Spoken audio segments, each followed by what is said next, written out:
নমস্কাৰ প্ৰিয় বন্ধু বান্ধৱীসকল, কালিলৈ 2024 বৰ্ষৰ 22 জানুৱাৰী বৃহস্পতিবাৰ মাঘ মাহৰ শুক্লা চতুৰ্থী। মাঘ মাহৰ শুক্লা চতুৰ্থীৰ দিনটোত গণেশ জয়ন্তী হিচাপে পালন কৰা হয়। যদি আপোনাৰ ঘৰত বা আপুনি গণেশ পূজা কৰে, তেনে কালিলৈ দিনটোত গণেশক তিনিটা বস্তু কেতিয়াও আগ নবঢ়াব আৰু ঘৰত দুটা ভুল কাম কেতিয়াও নকৰিব। বিপদ বিঘিনি দৰিদ্ৰতাই কোঙা কৰিব আপোনাৰ ঘৰখনক। গণেশ জয়ন্তীৰ দিনা যদি এটা সৰু বস্তু ঘৰলৈ আনি দিনটোৰ ভিতৰত গণেশজীৰ চৰণত অকণমান সেন্দুৰ সানি সেই বস্তুটো থৈ দি পিছত সেই বস্তুটো আপোনাৰ ধন ৰখা বাকচত ৰাখে বা নিজৰ মণি পাৰ্চত ৰাখিব পৰা হয়, তেনে আপোনাৰ ধনৰ ক্ষেত্ৰত পকেট খালী কেতিয়াও নহয়। যদি ধনৰ বাকচত সেই বস্তুটো ৰাখিব পাৰে, তেনে সেই ধনৰ বাকচ কেতিয়াও খালী হৈ নাযায়। গণেশ হৈছে বিঘ্নিহৰ্তা আৰু জ্ঞানশ্ৰেষ্ঠ প্ৰথম পূজ্য দেৱতা, ধন সম্পদৰ কাৰক। মাতা লক্ষ্মীয়ে গণেশক দিয়া বৰ অনুসৰি যিজনে গণেশক পূজা নকৰাকৈ মাতা লক্ষ্মীৰ কৃপা বিচাৰে, সেইজনক লক্ষ্মী দেৱীয়ে কেতিয়াও সহায় নকৰে। শাস্ত্ৰমতে যদিও মাতা লক্ষ্মী ধন ঐশ্বৰ্যৰ গৰাকী, তথাপি গণেশৰ কৃপাৰ অবিহনে ধন সম্পদ কোনেও ভোগ কৰিব নোৱাৰে। এবাৰ মাতা লক্ষ্মীয়ে গণেশৰ ভক্তিত সন্তুষ্ট হৈ গণেশক পুত্ৰৰূপে জ্ঞান কৰি এই বৰ প্ৰদান কৰিছিল। সেয়েহে ধন সম্পদৰ ক্ষেত্ৰত গণেশৰ কৃপা লাগিবই আৰু গণেশৰ কৃপাৰ দ্বাৰাহে ধন সম্পদৰ গৰাকী হ'ব পাৰে। গণেশ জয়ন্তীৰ দিনা যি লোকে গণেশৰ চৰণত তিনিটা সাধাৰণ বস্তু পূজাৰ নৈবেদ্য হিচাপে আগবঢ়াব পাৰে, তেওঁ গণেশৰ কৃপাত কোনোদিন অভাৱী হ'ব নোৱাৰে আৰু বিপদ বিঘিনিত পৰি দুখ কষ্ট পাবলগীয়া নহয়। গণেশৰ বিশেষ কৃপাত যিকোনো প্ৰকাৰে হাতলৈ ধন আহিব আৰু সুখ শান্তি হ'ব। গণেশ পূজাৰ দিনা যদি গণেশৰ চৰণত অজানিতে বা নজনাকৈ তিনিটা বস্তু আগবঢ়ায়, তেনে খুব কম দিনত দুখ দৰিদ্ৰতা অহাৰ লগতে বিপদ বিঘিনিয়ে লগ নেৰা হয় সেই ব্যক্তিক। গতিকে কালিলৈ দিনটোত জানি বা অজানিতে এইসমূহ ভুল কাম মৰি গ'লেও নকৰিব। আজিৰ ভিডিঅ'ত আমি আপোনাক জনাম গণেশ জয়ন্তীৰ দিনা প্ৰতিখন ঘৰতে কি কি কাম কৰিব পাৰিলে গণেশ ভগৱানৰ কৃপাত সুখ শান্তি আৰু ধন সম্পদৰ ক্ষেত্ৰত সুযোগ আহে। এই দিনটোত গণেশৰ চৰণত কি কি বস্তু ভুলতো অৰ্পণ কৰিব নালাগে, যাৰ ফলত ঘৰলৈ বিপদ বিঘিনি আহি দৰিদ্ৰতাই লগ নেৰা হয়। এই দিনটোৰ ভিতৰত কি বস্তু ঘৰলৈ আনি গণেশৰ চৰণত ৰাখি পাছত গণেশৰ চৰণৰ পৰা নি ধনৰ বাকচত বা নিজৰ লগত বা নিজৰ মানি পাৰ্চত ৰাখিব পাৰিলে ধন টকা পইচা আকৰ্ষণ হৈ কেতিয়াও ধন টকা পইচাৰ নাটনিত সমস্যাত পৰিব লগা নহয়। গতিকে আজিৰ ভিডিঅ'টো প্ৰতিখন ঘৰৰ বাবে আৰু প্ৰতিজন ব্যক্তিৰ বাবেই অতি গুৰুত্বপূৰ্ণ ভিডিঅ'। সেয়েহে আজিৰ ভিডিঅ'টো সম্পূৰ্ণকৈ চালে গণেশৰ কৃপাত নিশ্চয় উপকৃত হৈ উন্নতি কৰাৰ সুযোগ পাব। প্ৰিয় বন্ধু বান্ধৱীসকল, কথাসমূহ কোৱাৰ আগতেই আপোনাক এটি সৰু অনুৰোধ জনাওঁ। ভিডিঅ'টো যদি ভাল পায়, তেনে এটা লাইক কৰাৰ লগতে কমেণ্ট বক্সত ওম শ্ৰী গণেশাই নমঃ বুলি লিখিবলৈ কেতিয়াও নাপাহৰিব। আৰু যদি আমাৰ চেনেললৈ প্ৰথম আহিছে, তেনে চেনেলটো ছাবস্ক্ৰাইব কৰাৰ লগতে অন্য 10জনে উপকৃত হোৱাকৈ ভিডিঅ'টো শ্বেয়াৰ কৰিবলৈ অনুৰোধ জনালোঁ। জীৱনত বিপদ বিঘিনি দূৰ কৰিব পৰা দেৱতাজনেই হৈছে গণেশ ভগৱান। সেয়েহে গণেশক বিঘ্নিহৰ্তা বুলি কোৱা হয়। গণেশৰ বাবে গণেশ জয়ন্তীৰ দিনা কৰা কামে বিপদমুক্ত কৰে ব্যক্তিক। সেয়েহে জনাসকলে এইদিনা নিয়ম নীতিৰ মাজেৰে গণেশক পূজা কৰে। আপোনাৰ ঘৰত যদি গণেশৰ মূৰ্তি বা ফটো আছে, সেই মূৰ্তি বা ফটোত যদি কেতিয়াবা হ'লেও ধূপ বন্তি জ্বলাই পূজা প্ৰাৰ্থনা কৰিছে, তেনে গণেশ পূজাৰ দিনা পুৱা স্নান কৰাৰ পাছত সেই পূজা কৰা মূৰ্তি বা ফটোখন গাখীৰ গংগাজল মিশ্ৰণ কৰি তাত কেইটামান চাউল আৰু দুৰ্বা বা দুবৰি দি শুদ্ধ কৰিবলৈ ভুলতো নাপাহৰিব। গণেশৰ মূৰ্তি বা ফটো থকাৰ পাছতো যদি গণেশক পূজা কৰা নহয় গণেশ জয়ন্তীৰ দিনা, তেনে সেই ঘৰলৈ বিপদ বিঘিনি বেছি আহে আৰু সেইখন ঘৰত ধন টকা পইচাৰ দুখ কষ্ট হয়। শাস্ত্ৰ অনুসৰি গণেশ পূজাৰ দিনা যদি গণেশক পূজা প্ৰাৰ্থনা কৰিব পৰা হয়, তেনে গণেশ ভগৱানৰ কৃপাত বুদ্ধি আৰু জ্ঞানৰ বিকাশ হয়। কিন্তু গণেশ পূজাৰ ক্ষেত্ৰত তিনিটা বস্তু কেতিয়াও ব্যৱহাৰ কৰিব নালাগে। এই তিনিটা বস্তুৰ দ্বাৰা শ্ৰী গণেশ অসন্তুষ্ট হয় আৰু পূজাৰ ফলপ্ৰাপ্তি নহয়। গণেশ ভগৱানৰ পূজাত ভুলতো তুলসী পাত ব্যৱহাৰ কৰিব নালাগে। গণেশ পূজাৰ ক্ষেত্ৰত তুলসী পাত ব্যৱহাৰ কৰিলে গণেশৰ কৃপাৰ বিপৰীতে ক্ৰোধৰ সন্মুখীন হ'বলগীয়া হয়। শাস্ত্ৰত এক আখ্যান অনুসৰি গণেশৰ দ্বাৰা তুলসী শাপগ্ৰস্ত হৈছিল। গণেশে তুলসীক কৈছিল, তুমি মোৰ যাগ যজ্ঞত কেতিয়াও স্থান নাপাবা। তোমাৰ পাতেৰে যি লোকে মোক নৈবেদ্য দিব বা পূজা কৰিব, তেওঁ মোৰ কৃপাৰ পৰা বঞ্চিত হ'ব আৰু তেওঁৰ ওপৰত কোনো দিন মোৰ কৃপা নাথাকিব। দুখ দৰিদ্ৰতা আৰু বিপদ বিঘিনিয়ে তেওঁৰ জীৱনত দুখময় কৰিব। সেয়েহে গণেশ পূজাত তুলসী পাত ব্যৱহাৰ কৰা নহয়। আপুনিও যদি গণেশ পূজাৰ দিনা গণেশক পূজা প্ৰাৰ্থনা কৰে তেনে সেই নৈবেদ্যত তুলসী পাত কেতিয়াও ব্যৱহাৰ নকৰিব। গণেশ জয়ন্তীৰ দিনা যদি গণেশৰ চৰণত নিখুঁত চাউল আগবঢ়াব পৰা হয় তেনে লক্ষ্মী প্ৰাপ্তি হয় বুলি বিশ্বাস কৰা হয়। সেয়েহে আপুনি গণেশ পূজা কৰক বা নকৰক, কালিলৈ গণেশ জয়ন্তীৰ দিনা এখন ৰঙা কাপোৰত এমুঠি নিখুঁত চাউল অৰ্থাৎ নভগা নিচিঙা চাউল গণেশৰ চৰণত দি থ'বলৈ কেতিয়াও নাপাহৰিব।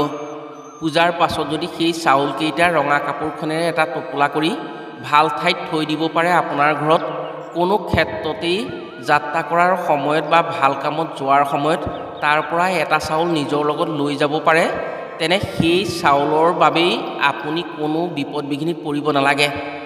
আপোনাৰ বাবে সেই চাউলে সুৰক্ষাৰ কৱচৰ দৰে কাম কৰিব।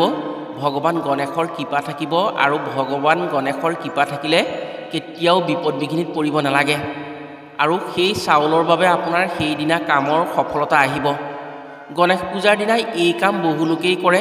এই কাম যদি কৰিব বিচাৰে তেনে ভুলতো ভঙা চাউল ব্যৱহাৰ কৰি এই কাম নকৰিব। ভঙা চাউলেৰে এই উপায় কৰিলে সফলতা নাপায়। দেৱী দেৱতাসকলৰ পূজাৰ ক্ষেত্ৰত চন্দনৰ ব্যৱহাৰ অপৰিহাৰ্য, কিন্তু গণেশ পূজাৰ ক্ষেত্ৰত বগা চন্দন ভুলতো ব্যৱহাৰ নকৰিব। গণেশ পূজাত বগা চন্দন ব্যৱহাৰ কৰিলে সেই পূজাৰ সফলতা নাহে। শাস্ত্ৰ অনুসৰি বাবা গণেশক ৰঙা চন্দন ব্যৱহাৰ কৰিহে পূজা প্ৰাৰ্থনা কৰিব লাগে। বাবা গণেশৰ সেউজীয়া আৰু ৰঙা ৰংটো অতি প্ৰিয়। সেয়েহে গণেশ পূজাৰ দিনা গণেশৰ পূজাৰ ক্ষেত্ৰত ৰঙা চন্দন আগবঢ়াব পাৰিলে অতি শুভ হয়। আৰু গণেশ পূজাৰ দিনা যদি ৰঙা চন্দনৰে এটা ফুট নিজৰ কপালত লৈ গণেশৰ নাম স্মৰণ কৰিব পৰা হয়, কুণ্ডলীত থকা গ্ৰহৰ অশুভ প্ৰভাৱৰ পৰা ৰক্ষা পৰিব পাৰে। গণেশ পূজাৰ দিনা যদি কোনো ব্যক্তিয়ে গণেশৰ বাবে এটা নাৰিকল পূজাৰ নৈবেদ্য হিচাপে আগবঢ়ায়, সেই নাৰিকলটোত ৰঙা চন্দনৰ গুৰি নাইবা কুমকুম সেন্দুৰেৰে এটা স্বস্তিক চিহ্ন অংকন কৰি পূজাৰ গোটেই দিনটো গণেশৰ চৰণত ৰাখি পূজাৰ অন্তত সেই নাৰিকলটো নিজৰ গোসাঁই ঘৰত বা পূজাগৃহত পূজাৰ স্থানত ৰাখিব পাৰে, সেই ঘৰলৈ কেতিয়াও বিপদ বিঘিনি আহিব নোৱাৰে। সেইখন ঘৰত ধন সম্পদৰ ক্ষেত্ৰত এখোপ আগবঢ়া হয়। এই কাম দোকান বজাৰ ব্যৱসায় কৰা ব্যক্তিসকলে যদি গণেশ পূজাৰ দিনা কৰি সেই নাৰিকলটো সেই ব্যৱসায় প্ৰতিষ্ঠানৰ য'ত ধূপ বন্তি জ্বলাই সেই স্থানত ৰাখিব পাৰে, তেনে সেই ব্যৱসায়ৰ উন্নতি 10 গুণ বেছি হয়। ইয়াৰ উপৰিও গণেশ পূজাত আগবঢ়োৱা সেন্দুৰ বা ৰঙা চন্দনেৰে যদি ঘৰৰ মুখ্য দুৱাৰত এটি স্বস্তিক চিহ্ন অংকন কৰি ৰাখিব পৰা হয় গণেশ পূজাৰ দিনা, তেনে সেই দুৱাৰেদি ঘৰলৈ বিপদ বিঘিনি কেতিয়াও সোমাব নোৱাৰে। এইদিনা ৰক্তজবা বা ৰঙা সৰু ঘণ্টা ফুল গণেশৰ বাবে আগবঢ়ায়, নাইবা এনে ফুলৰ মালা গণেশৰ গাত পিন্ধাব পৰা হয়, নাইবা গণেশৰ বাবে আগবঢ়াই তেওঁৰ চৰণত ৰাখিব পৰা হয়। পাছত সেই মালাডাল কোনো পঢ়া শুনা কৰা ল'ৰা ছোৱালীৰ পঢ়াৰ টেবুলত ৰাখিব পাৰিলে ভালকৈ, তেনে সেই ল'ৰা ছোৱালীৰ পঢ়া শুনাৰ ক্ষেত্ৰত বাধা বিঘিনি দূৰ হয়, জ্ঞান বুদ্ধিত চোকা হয়, পঢ়া শুনাত মনোযোগ বাঢ়ে, বিশেষকৈ ধৈৰ্য শক্তি বৃদ্ধি পায়। যদি আপোনাৰ সন্তানৰ এনে হৈ আছে সমস্যা, ধৈৰ্য কম, পঢ়া শুনাৰ প্ৰতি আগ্ৰহ নাই, তেনে গণেশ পূজা অৰ্থাৎ কালিলৈ দিনটোত এই কাম কৰক আৰু পিছত সেই মালাডাল আপুনি তাৰ টেবুলত বা সন্তানৰ টেবুলত ৰাখি থওক। আপোনাৰ সন্তানৰ ক্ষেত্ৰত থকা যিকোনো বাধা বিঘিনি আঁতৰ হৈ পৰিব আৰু সন্তানৰ ভৱিষ্যত উপকাৰ আহিব। গণেশ পূজাৰ ক্ষেত্ৰত নৈবেদ্য হিচাপে নাৰিকল, কল, কুঁহিয়াৰ, হালধীয়া ফল, বুনিয়াৰ লাডু আগবঢ়োৱাৰ লগতে যদি নিমখ আৰু আদা আগবঢ়াব পাৰে, তেনে গণেশজী পৰম সন্তুষ্টিত হয়। ইয়াৰ ফলত সেই ব্যক্তিৰ উন্নতি আহে। এইদিনা যদি আপুনি গণেশক পূজা নকৰাকৈও আদা আৰু নিমখ দান কৰিব পাৰে, তেনে গণেশৰ পূজা কৰাৰ সমান ফলপ্ৰাপ্তি হ'ব পাৰে। বহু মানুহেই এই দিনটোত আদা আৰু নিমখ দান কৰে। এই দানৰ ফলত বন্ধ হৈ থকা কামৰ খোলা হৈ পৰে, ফচি থকা ধন উদ্ধাৰ হয়। যদি আপোনাৰ ক্ষেত্ৰত যিকোনো দিশত বাধা বিঘিনি হৈ থাকে, যি কামেই নকৰক কিয় বহুত টনা আজোৰা কৰি কৰিব লগা হয়, যিকোনো কামত লোকচান হৈ থাকে, তেনে এইসমূহৰ পৰা ৰক্ষা পৰিবৰ বাবে গণেশৰ চৰণত 21ডাল দুবৰি বন, এডাল ৰঙা সূতাৰে 7 পাক মেৰিয়াই গণেশজীৰ চৰণত এই দিনটোত বন্তি জ্বলাই আগবঢ়াব লাগে। এই কামৰ ফলত যিকোনো বিপদ বিঘিনি বা সমস্যাৰ অন্ত পৰে। পূজাৰ শেষত সেই দুবৰি বন কেইডাল এডাল এডালকৈ কোনো বোৱতী নদীত উটাই দিব পাৰে আৰু যিডাল সূতাৰে দুবৰি বন কেইডাল 7 পাক মেৰিয়াই বান্ধিছিল সেই সূতাডাল যদি নিজৰ সোঁহাতত পিন্ধি থাকিব পাৰে তেনে আপোনাৰ ক্ষেত্ৰত থকা সকলো সমস্যাৰ অন্ত পৰিব। যিদৰে বোৱতী পানীত দুবৰি বন কেইডাল উটি গৈছিল ঠিক সেইদৰে আপোনাৰ ক্ষেত্ৰত থকা সমস্যাসমূহ এটা এটাকৈ আঁতৰি যাব। ফলত আপোনাৰ কৰ্মত বাধা আৰু কৰ্মত বেমেজালি অশান্তি সকলোবোৰৰ অন্ত পৰিব। আপুনি বিপদ বিঘিনিৰ পৰা মুক্ত হৈ সুখী হ'ব পাৰিব।